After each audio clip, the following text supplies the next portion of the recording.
ഇന്നലെ ഒരു കൂട്ടർ ഒരു സമരവുമായി വരികയുണ്ടായി. സംഗതി ഒരു മാസ് എൻട്രിയാണ് അവർ പ്രതീക്ഷിച്ചെങ്കിലും അട്ടർ ഫ്ലോപ്പാണ് ആ സമരമായത്. എന്താണ് എനിക്കറിയില്ല. അവർക്ക് സമരം ചെയ്ത് ഒരു പരിചയമില്ലാത്തത് കൊണ്ടാണോ, അല്ലെങ്കിൽ അവർ ചെയ്യുന്ന സമരം ഇങ്ങനെ തന്നെയാണോ എന്ന് എനിക്കറിയില്ല. ഏതായാലും സംഗതി ഒരു കോമഡിയായി മാറിയിരിക്കുകയാണ്.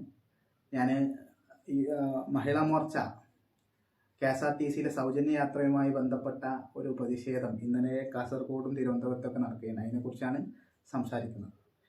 ഏതായാലും കുറേ കാലം കേന്ദ്രത്തിലും പിന്നെ കേരളത്തിലൊന്നും സമരം ചെയ്തില്ലാട്ടോ, ഇനി വർഗീയത മാത്രം പറഞ്ഞ് ഒരു പരിചയമുള്ളത് കൊണ്ടാണെന്ന് അറിയില്ല. സംഗതി ജനങ്ങളുടെ മുമ്പിൽ പരിഹാസ്യരാകുക തന്നെ ഉണ്ടായത്. ഒരു ഗവൺമെൻറ് സത്യപ്രതിജ്ഞ ചെയ്യുന്നതിന് മുമ്പ് തന്നെ അവർ വാഗ്ദാനം പാലിക്കണമെന്ന ഒരു മൗഢ്യ നിലപാടുമായിട്ടാണ് അവർ വന്നിട്ടുള്ളത്. അതിലിപ്പോൾ നമ്മൾ കാണേണ്ടത് അതിൻ്റെ സാങ്കേതിക വശമോ ഭരണവശമോ അല്ല. ഒരു KSRTC കണ്ടക്ടറെയും യാത്രക്കാരെയും ബുദ്ധിമുട്ടാക്കി തീർത്തും ന്യായമല്ലാത്ത ഒരു കാരണം വെച്ച് സമരം നടത്തി ഇവരെന്ത് മെസ്സേജാണ് പൊതുജനങ്ങൾക്ക് കൊടുക്കാൻ വേണ്ടി ഉദ്ദേശിക്കുന്നത്? ഒരു പുതിയ ഭരണ സംവിധാനം വരുന്നത് മുമ്പ് തന്നെ അവർ പറഞ്ഞ വാഗ്ദാനങ്ങൾ പാലിക്കണമെന്ന് പറയുന്നത് ഇതിൻ്റെ ന്യായമാണുള്ളത്.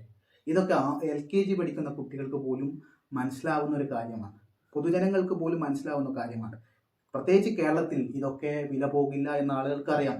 ഒരു ഭരണ സംവിധാനം വന്നിട്ട് മാത്രമേ ഒരു ഓർഡർ ഇടാനോ ആ ഒരു ഭരണാധികാരിക്ക് മാത്രമേ അതിന് ഓർഡർ ഇടാനോ ഒക്കെ കഴിയുമെന്ന് എല്ലാവർക്കും അറിയുന്ന കാലത്ത്, വിശേഷിച്ച കേരളം ഏറെ രാഷ്ട്രീയ പ്രബുദ്ധതയുള്ള ഈ കാലത്ത് ഇങ്ങനെയൊക്കെയുള്ള സമരങ്ങൾ നടത്തുമ്പോൾ നിങ്ങൾ ഒരു കാര്യം മനസ്സിലാക്കേണ്ടത്, നിങ്ങൾ ഹൈപ്പിലാവുകയല്ല, നിങ്ങൾ കൂടുതൽ പ്രതിരോധത്തിലാവുകയാണ് ചെയ്യുന്നത് എന്ന് ഈ സമരക്കാർ മനസ്സിലാവണം. ഇനി ഇവർക്ക് മനസ്സിലാകുമോ എന്ന് എനിക്ക് അറിയില്ല. കാരണം ഇവരൊരു ജൻസ് അങ്ങനെയാണ്. ഇവർക്ക് തോന്നുന്ന രീതിയിലൊക്കെയാണ് സമരം നടത്തി ചേരുള്ളത്. സമരം ഇവർ നടത്താറില്ല പൊതുവെ. ഇനി ഏതായാലും വലിയൊരു മെസ്സേജാണ് ഈ സമരക്കാർ നൽകി. ഇനി ഭാവിയിൽ വലിയ സമരവുമായി ഞങ്ങൾ മുന്നോട്ട് വരും. ഏതായാലും ഈ സമരം നടത്തുന്നതിനെക്കാട്ടിലും നല്ലത് നടത്താതിരിക്കുകയായിരുന്നു ഇപ്പം ആണ് എനിക്ക് തോന്നുന്നത്. പൊതുജനങ്ങൾ അങ്ങനെയാണ് സംസാരിക്കുന്നത്.